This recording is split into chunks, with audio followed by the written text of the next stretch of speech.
Dr. Jacob Evans was eager to start his new job as a coroner at the abandoned morgue on the outskirts of town. He had heard rumors of strange occurrences, but he dismissed them as superstition. However, on his first day, he felt a sense of unease as he entered the dark, musty building. As he examined his first body, he noticed something odd. The corpse seemed to be breathing. He tried to brush it off as a trick of the light, but when he looked again, he saw that the body's chest was moving up and down. Shaken, Dr. Evans continued his work, but he couldn't shake the feeling that something was off. As he conducted the autopsy, he discovered that the body had been injected with a strange substance. He couldn't identify it, but he knew it wasn't a preservative.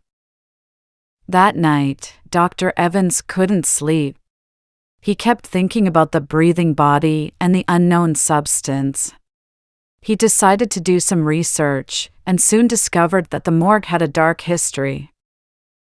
Years ago, a doctor who worked at the morgue had been experimenting on corpses, injecting them with various chemicals to see how they would react.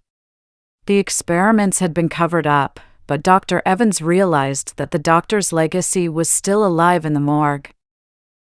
Over the next few days, Dr. Evans noticed more and more bodies that seemed to be breathing or moving. He couldn't explain it, but he knew that something sinister was at work. One night, as he was leaving the morgue, he heard a faint whisper. He turned around, but no one was there. The whisper grew louder, and he realized that it was coming from one of the drawers. He cautiously opened it, and was horrified to see a body sitting upright, eyes wide open, staring at him. He ran out of the morgue and didn't return. But the memories of the breathing bodies and the whispering voices stayed with him, haunting him for the rest of his life.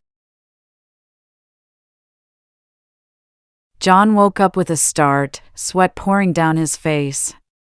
He glanced at his bedside clock and realized that it was the same time as when he went to bed. "What the hell?" he muttered to himself. As he got out of bed and looked out of the window, he noticed that everything was the same. The same cars were parked outside, the same people were walking on the street. It was as if time had stood still. John tried to shake off the feeling of unease as he went about his day. But every action felt like he was reliving the same routine over and over again.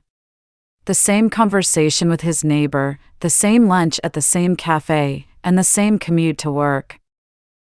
After several days of this, John realized that he was stuck in a time loop. He tried everything he could think of to break free, but nothing worked. The same day kept repeating itself over and over again. As the days passed, John began to notice subtle differences.